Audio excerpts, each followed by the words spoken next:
Hey guys, welcome back to the channel. This is part 2 of our story. If you like this WhatIf story and want to see part 3rd, let me know in the comments below. Before we start, don't forget to like, subscribe, and share this video with your friends.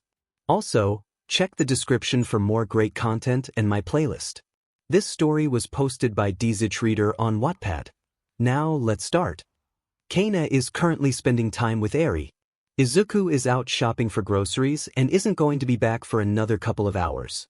When 𝐻𝐻𝐻 objected, saying they already have food, Izuku gave her a stern look and told her, "Izuku, I ain't giving Eri tobacco-flavored biscuits." Thus, Izuku went shopping under heavy disguise. 𝐻𝐻𝐻 brought Eri out to the open grassland to play. Her home doesn't have much of anything to do, so she thought, how about letting Eri experience nature?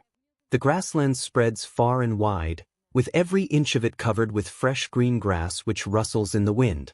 Butterflies dance in the wind during the day while fireflies light up the darkness at night. 𝐻𝐻𝐻 chose this place for her retirement for a reason. As a former assassin for the Hero Association, she has been far and wide for every kind of job, which is how she found this place. As Eri plays in the grass field, 𝐻𝐻𝐻 lies on the grass as she looks up at the sky. She recalls how she met Izuku when he was still desperate and afraid. Enter flashback. Back then 𝐻𝐻𝐻 was still known as Lady 𝗫𝗫𝐻. She had been working long hours that day, tracking down a drag lord who sells toxic weapons used in chemical warfare. She was in the northern part of Japan during winter season, when the snow can pile up to waist high on bad days. The blizzards were insane and the hails are even worse. Without proper clothing, you won't survive for long in the open. 𝗫𝗫𝐻 didn't like the snowy weather. It limits her capabilities as a sniper. Not to mention the extra calculations she will need to do during blizzards. As she was running through the woods, she noticed a tiny shed with a dim light in it. According to her intel, there shouldn't be anyone inhabiting this part other than the drag lord. It was such a remote area that no one in their right minds will venture there. 𝗫𝗫𝐻 quietly sneaked up close to the shed, as she got a better view of it. The shed was at most the size of a single-bedroom apartment, with only one window. The details that caught her attention was that there was what looks like dried BLD on the window. Either that or it was ketchup. She couldn't really see what's inside the shed due to curtains blocking her view, but she was certain there was a person inside. 𝗫𝗫𝐻 went up to the door as she gets ready her rifle arm. She kicks the door down as she points her rifle inside the shed. Inside, she sees a green-haired boy looking through the cupboards of the shed. He instantly looked at her as his movements stopped. 𝗫𝗫𝐻 saw that his hands were covered with BLD as he looked through the cupboards, while beside him was a corpse of the drag lord she had been tracking. She was shocked at the fact that presumably he has killed the drag lord. He looked no older than 14 years old, as his height leaves more to be desired. 𝗫𝗫𝐻, did you do this? Izuku. His voice sounds was emotionless, lacked any empathy or fear. 𝗫𝗫𝐻, how did you find this place? Izuku, I walked. Out of every response, 𝗫𝗫𝐻 did not expect that one. 𝗫𝗫𝐻, that doesn't explain how you found this shed. Izuku, I just walked and found this shelter. But the person inside told me to get lost, so I killed him. 𝗫𝗫𝐻 can clearly see he is broken. Even more broken than those trained assassin like her. She kind of pitied the boy, but unless she knows his backstory, she can't really tell if he is just insane. 𝗫𝗫𝐻, where are your parents? Izuku, don't know, don't care. I survive on my own. 𝗫𝗫𝐻, where did you come from? Izuku, Tokyo. 𝗫𝗫𝐻, Izuku, Tokyo. 𝗫𝗫𝐻, I heard you the first time. You know where you are, right? Izuku, somewhere in the north. 𝗫𝗫𝐻, wait, so how did you get here from Tokyo? Izuku, I walked. 𝗫𝗫𝐻 was so done with Izuku at this point.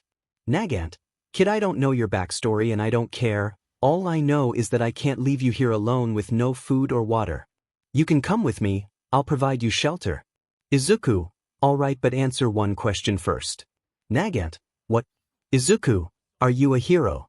𝗫𝗫𝐻 didn't know if she should lie to get Izuku to trust her. Technically she isn't a hero, but she does work for them. 𝗫𝗫𝐻, no. Izuku, alright, good, I'll come with you. 𝗫𝗫𝐻 was expecting the opposite, but she ain't complaining. After that happened, she brought Izuku back to where she lives, aka the grassland area, as she gave Izuku a place to stay. Izuku lived with her for a couple of months, and within that time, both of them bonded with each other quite a bit. They sympathize with each other due to both their tough upbringings, while also respecting each other for their abilities. Izuku regained some emotion during her stay with 𝗫𝗫𝗏 as she helped him overcome some of his mental blocks. She also showed Izuku how to live life to the fullest as they often went out and play whatever they can find. After the few months of Izuku staying, he decided to leave 𝗫𝗏𝗏 and start his own life. 𝗫𝗏𝗏, are you sure, kid? It isn't going to be easy. Izuku, if my life was easy, I wouldn't be here now.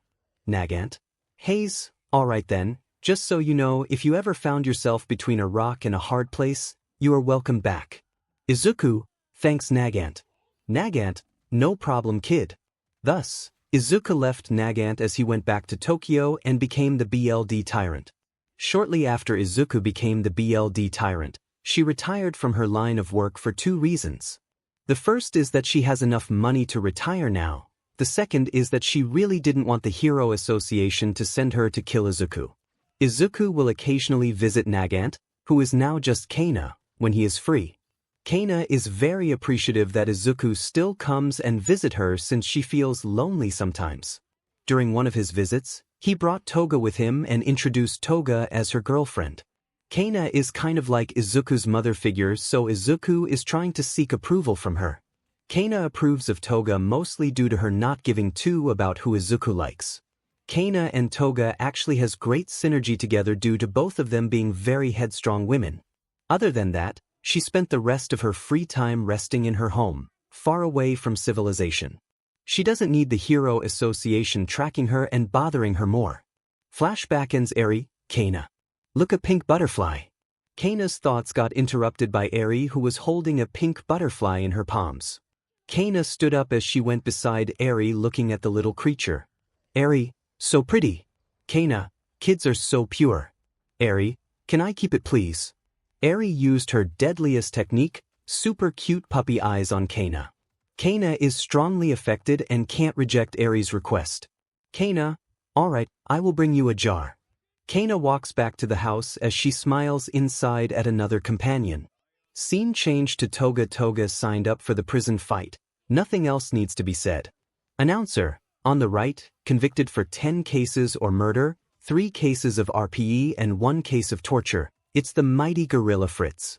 A large man known as Gorilla Fritz walks into the ring as she flexes his bicep. Announcer, on the left we have the newcomer, convicted for numerous murders and more murders, we have Toga. Toga jumps into the right as she cracks her knuckles. Fritz tower over Toga, but she wasn't fazed. She didn't even think he was strong. Fritz, don't worry, I'll go easy on you, little girl. Toga, why? You look like a mummy's boy. The crowd burst into laughter hearing Toga's roast as Fritz grew more angry.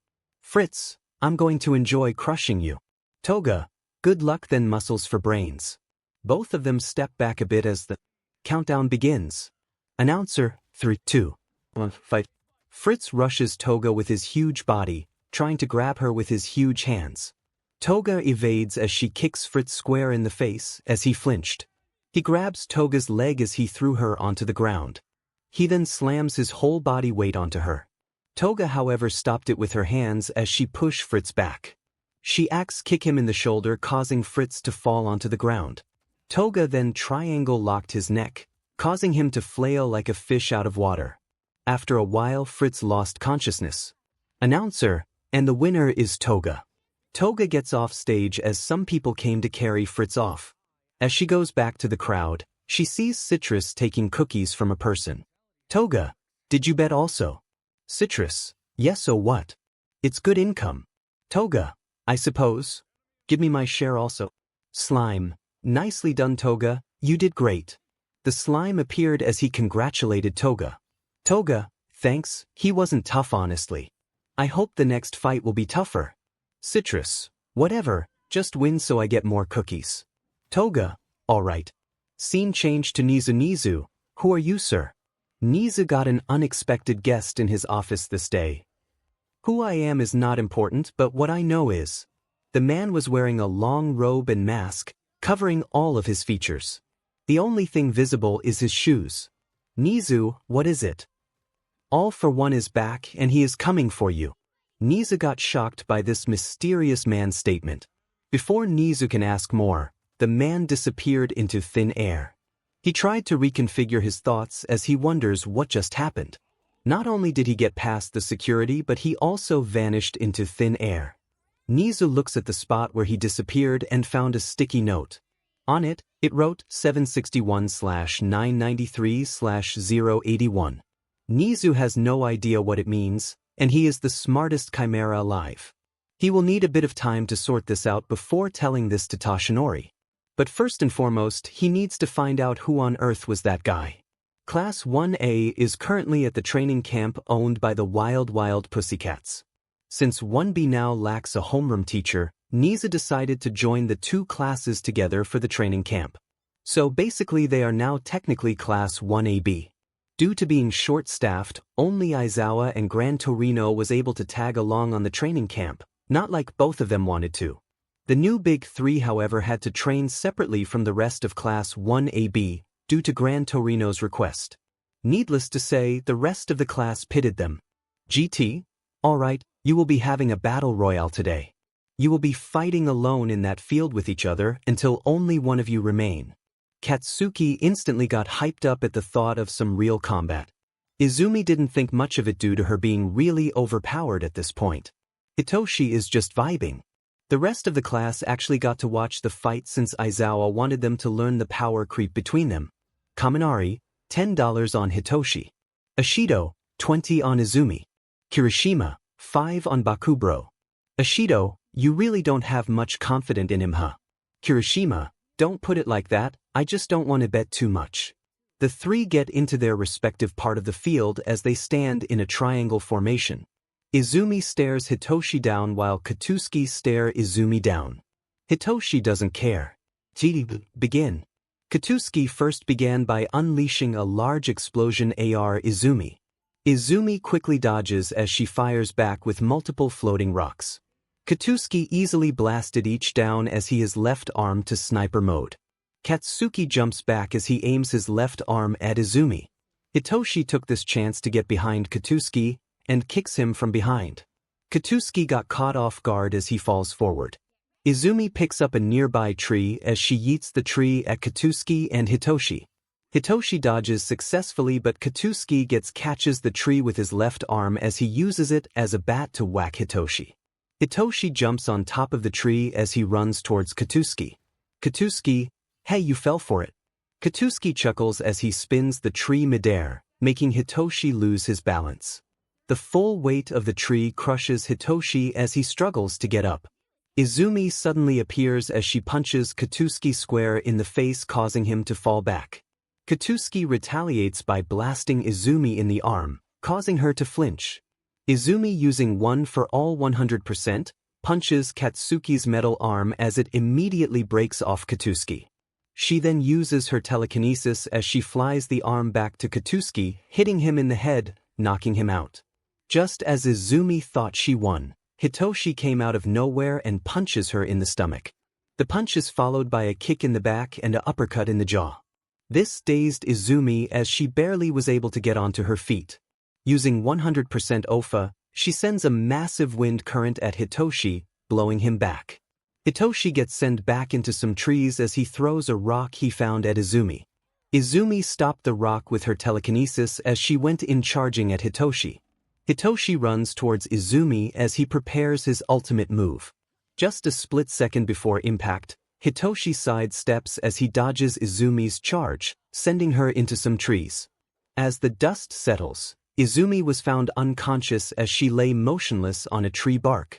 GT, match over, Hitoshi wins. Kaminari, yeah, I win. Azui, you did nothing. Kaminari, but I get money, hehe. Scene change to AFO. All for One has been plotting underground for his grand return. Now that the BLD Tyrant is gone, he shall now take over the underworld again. The main problem is that he don't know how. Usually he would just send goons and allies to intimidate and set up spheres of influence, but now he only has Tamura left as a proxy. It ain't good. Furthermore, he still has a long time to go before getting out of his stasis pod. So either he risk using 𝗧𝗧𝗧𝗟 to get more influence, or he just give up on it entirely. It's not like the heroes will catch him right. He would ask 𝗓𝗏 for advice, but his pride is standing in the way slightly. Suddenly he receive an unexpected call on his computer. The call was from 𝗓𝗏. Defo picks up the call. Defo, 𝗓𝗏, what's the news? Bad news, I suppose, for you. All for One didn't recognize the voice on the other side. He swore that the call was from 𝗓𝗏 and not some random non. Defo, ho, who may you be? Skeptic. I am Skeptic from the Meta Liberation Army. AFO, what do you with me? And why are you calling from 𝗓𝗏's number? Skeptic. You see, we have captured this broker of yours and found out that he has connections with the real leader of the 𝗧𝗏𝗧𝗟𝗘. So I have a proposal. How about you send your goons to us, and we have a talk? If not, I shall broadcast your hideout location to the heroes, and you won't want that, will you? Defo, interesting proposal, but what makes you think I can't just do the same to you? Skeptic, we aren't wanted unlike you, All for One.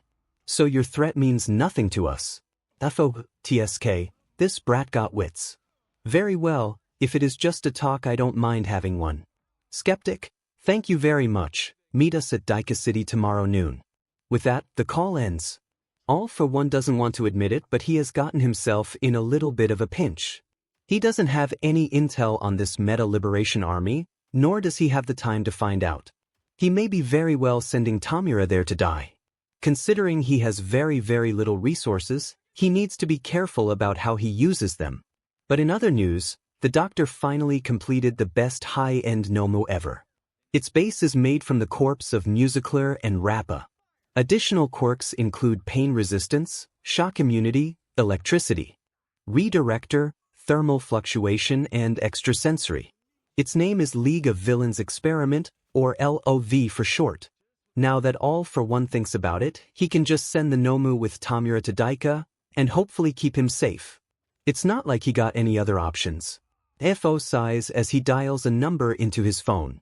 Vote, Duck, prepare love. Doc, on it. Scene change to Dabi Skeptic, and there we have it. His goons are coming to Daika tomorrow noon. Redestro, good work, Skeptic.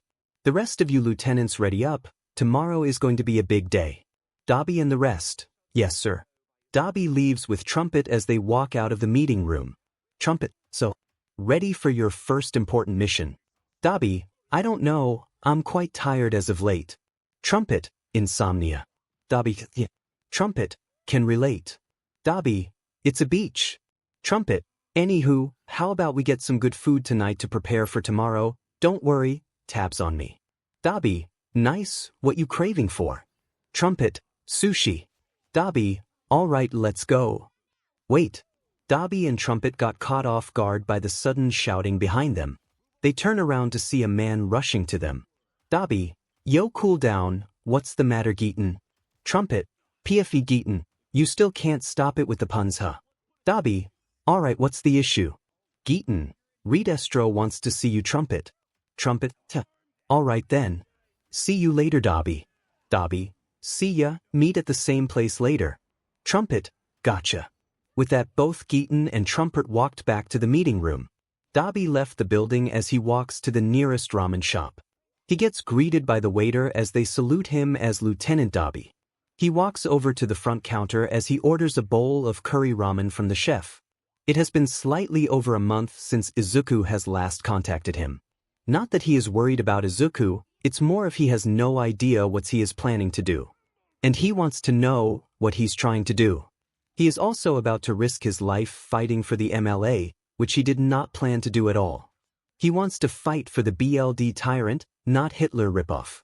Either way, he now doesn't have a choice unless he chooses to blow his cover. At the very least, he gets to kill a couple of people in the LOV first. Scene change to 𝗏𝗏𝗏𝗏𝗏 is now Queen of Tartarus. No, actually, she is the strongest person in Tartarus and now is known as the Queen. She demolished the combat tournament and beat up everyone who tried to challenge her. Now 𝗏𝗏𝗏𝗏 basically runs the place. Citrus is by her side acting as her secretary, even though he really doesn't want to. But he wants an easy life in Tartarus, so he might as well. 𝗏𝗏𝗏𝗏, alright, you can go now. Random prisoner. Yes, ma'am. After the random prisoner leaves, Toga relaxes back on her bed as she tells 𝐬𝐮, who is sleeping above her. Toga, this I want Izuku. 𝐬𝐮, you are literally the boss of this place, you literally can't get more than this. Toga, but I want Izuku. 𝐬𝐮, I want to leave. Suddenly, red lights flicker in their cell and along the corridor as an alarm went off. Alarm. Code red, every prisoner in their cells now. Guards suddenly ran into the corridors as they usher every prisoner into a cell they can find. Toga and 𝐬𝐮 wonders what's going on as they see all the guards panicking in the hallways. What are you waiting for? Let's get out. Toga and Tyrant hears a familiar voice behind them as Toga gains a broad smile upon seeing the person. Izuku, hurry up, we are leaving. Izuku, this way, let's go. Izuku shouted as he runs with his two captains down the prison hallways. A guard saw this as he tried to stop them. The guard rushes Izuku with his baton as Izuku dodges and kicks him in the face, knocking him out. Toga happily grabs the baton off the guard while 𝐬𝐮 pickpockets him for whatever he can find. Izuku, we need to go to the warden's office and shut off the Quirk suppressing devices. 𝐬𝐮, wait, before that, how did you even get in here? Can't we just leave the way you came in? Izuku, I used a person's Quirk to teleport in from the outside. His Quirk has a 1-hour cooldown, we can't rely on that. 𝐬𝐮, so you came without a plan. Izuku, who do you think I am? Of course I have a plan. The plan is we beat up everyone here. Toga, good plan, I like it. 𝐬𝐮, well, good enough. The three run in the hallway as they approach a heavy metal door. Izuku kicks the door to no avail, not even being able to dent it. Izuku's raw strength isn't enough to break down a heavily reinforced door, sadly. Toga tries to break the door using the baton, but it didn't work. 𝐬𝐮, wait, I got a keycard. 𝐬𝐮 takes out a keycard from his pocket as he swipes it near the sensor. The door opens immediately as the three run through it. Izuku, that was easy enough. The three run into the next room to see the cafeteria. The prisoners inside are currently having a fight with the guards, using the plastic utensils they are given. Needless to say, the guards were overwhelmingly winning the situation. Izuku rushes one of the guards and he kicks him in the head. The guard blocks and swings back with his baton, hitting Izuku in the knee. Izuku, 𝐴𝑠𝑘, Toga swings her baton over the guard, which created an opening for Tyrant to knock the guard off his balance. Izuku jumped in and kicked his head, causing him to have a severe concussion. 𝐬𝐮, this 3v1 doesn't seem fair. The other guards in the room sees this as three guards rush towards Izuku and company.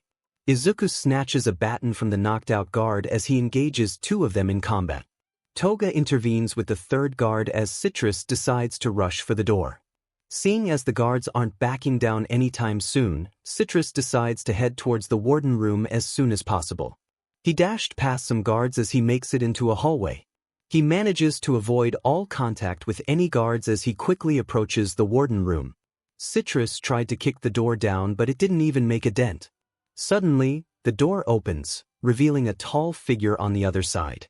Warden, is this it? I expected more. The figure didn't look human. He had crimson red eyes, a fin-looking thing on his head, and a jaw filled with sharp teeth. It was the pro-hero Gang Orca. Gang Orca, what happened? Getting cold feet, small fry. Gang Orca chuckles as he looks down as 𝐬𝐮. 𝐬𝐮, not just thinking about eating fish tonight. 𝐬𝐮 laughs it off as he gets into his battle stance. Gang Orca expression turns serious as he also gets into his battle stance. This battle was heavily stacked against 𝐬𝐮. Due to the Quirk canceling device inside the warden's office, almost everyone had to fight Quirkless. However, since Gang Orca's Quirk is a mutant type, the device had no effect on him. With Gang Orca's stronger body, he easily knocked 𝐬𝐮 back multiple times. 𝐬𝐮 gradually getting more and more bruises on his body as he receives punch after punch. Gang Orca realizes as 𝐬𝐮 is putting up less and less of a fight after getting pummeled into oblivion.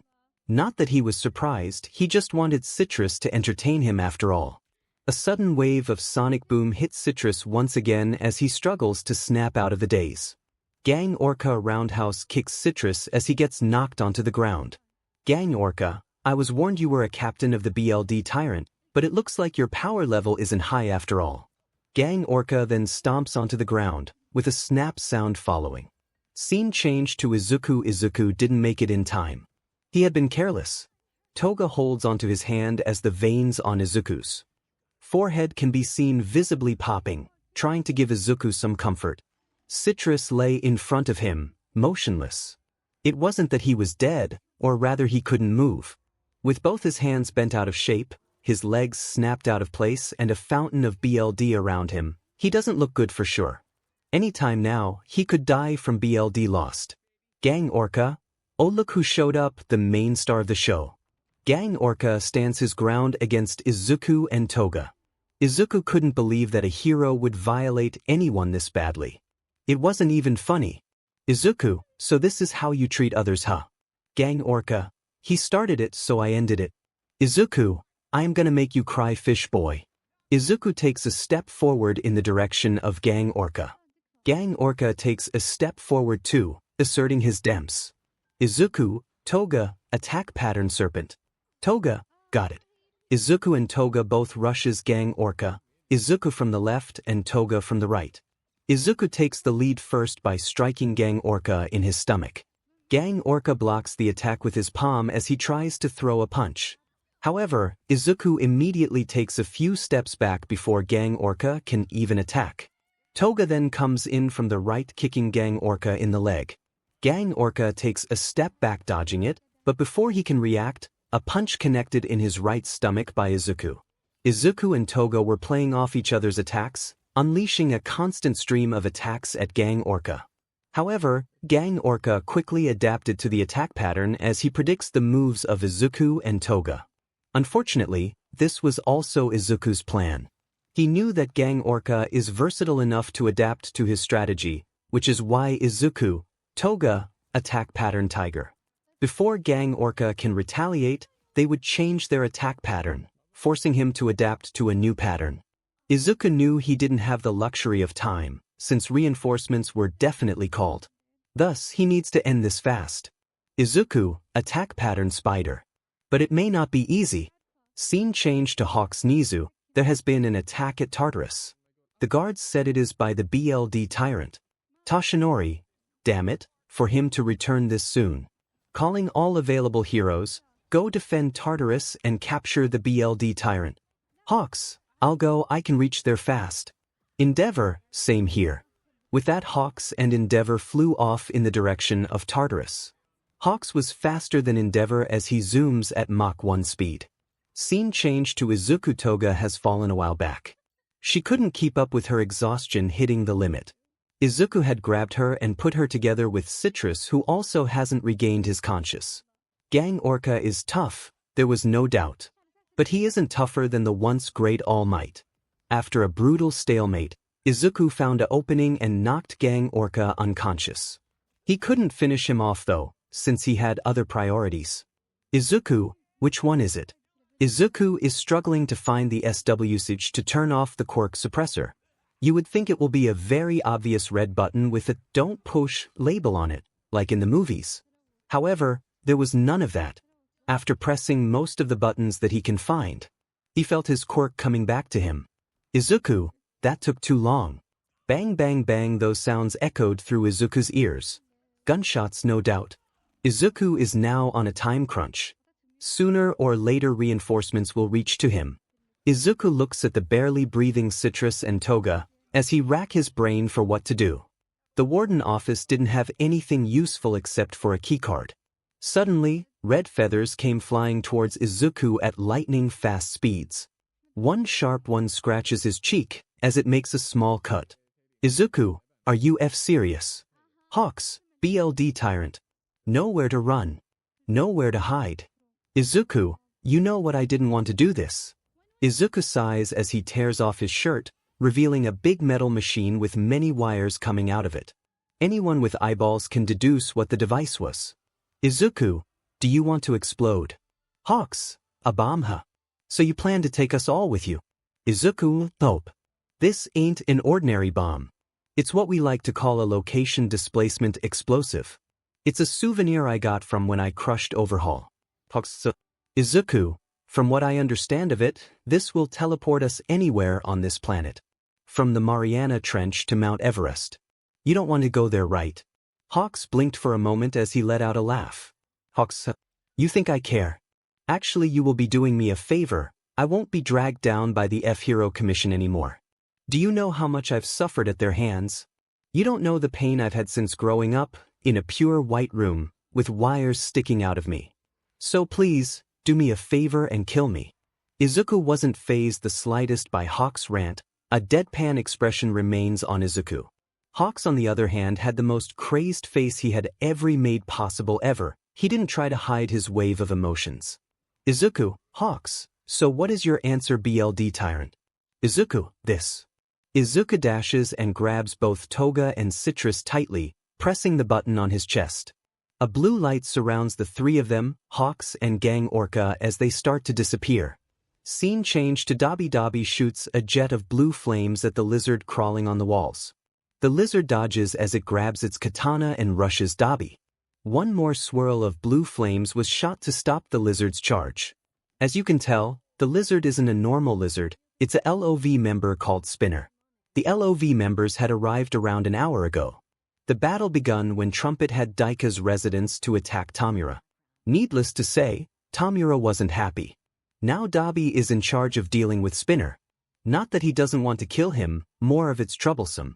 Spinner's acrobatic skills are not joke even if his blade skills are subpar. It's like trying to punch a fly that is going at Mach 2 speeds. But Dabi is special. He doesn't need to punch, he can shoot fire. But burning something moving at Mach 2 still isn't easy. Dabi continues to bombard Spinner with fire as he continues to dodge. Suddenly, a blue light appears in between Dabi and Spinner, confusing both of them. Cough cough Dabi, wait what? Spinner didn't wait for Dabi to regain composure as he dashed at Dabi, catching him off guard. As the katana was about to slice off his neck, a hand gripped the katana, snapping its blade. A follow-up punch launches Spinner into a nearby brick wall, causing Spinner to fracture many of his bones. Dabi took this chance to shoot out his hottest flames, burning Spinner alive, ending his free trial of life subscription. Immediately after, Dabi gave his shoulder to support the boy who suddenly appeared in the middle of the fight. Dabi, why are you here? Izuku, it's a long story but first get them treated. Izuku calmly said as he points at the unconscious Citrus and Toga. Izuku, they are dying. Tamura has been overpowered by the Meta Liberation Army. In this timeline, he didn't get to train with Gigantomachia and was severely underpowered going into the fight. With the combined efforts of Trumpet, 𝗏𝗏, and 𝗏𝗏, Tamura was beaten into the ground. However, the trump card of the LOV was still fighting strong. League of Villains experiment or love. Love was slaughtering every citizen that stood in its way, the bloody river extending wherever it went. Currently, 𝗏𝗏 is trying to hold it off while the other lieutenants, excluding Dabi, are being backups. To be honest, the real MVP for this battle is Love. Tamura did DZHReader compared to Love, who easily slaughtered over half the population of Daika already. The other league members are just there for content. 𝗏𝗏 boosted his stress level to 100% to hold off the rampaging monster which is Love. Even though in that form, he is much bigger than Love, Love is still stronger than him. It easily crushed 𝗏𝗏's right hand and severely injured his ribs. 𝗏𝗏 is trying to freeze the monster in place, but puny Ice Lord is not a match for King of the Nomu. By now Trumpet has evacuated all the normal citizens who remained alive. He has the common sense as to know that they don't stand a chance in this fight. Love smashes the ground again and breaks another one of 𝗏𝗏's toes. A fierce shockwave generated caused the collapse of multiple buildings around the area while debris rained down. 𝗏𝗏 goes in for a hypersonic punch and grazes some BLD from Love. However, that was a mistake. The BLD of the monster latches onto the fist of 𝗏𝗏 and begins to congeal. The liquid slowly becomes jelly, then hardens, then hardens, then harden. Before anyone noticed, the BLD had become as hard as concrete and as durable as steel. The unknown substance bound 𝗏𝗏's hand, him now being unable to open his fist. Love then got up and sent him flying into multiple buildings. 𝗏𝗏 tried to get up but got knocked down again by Love.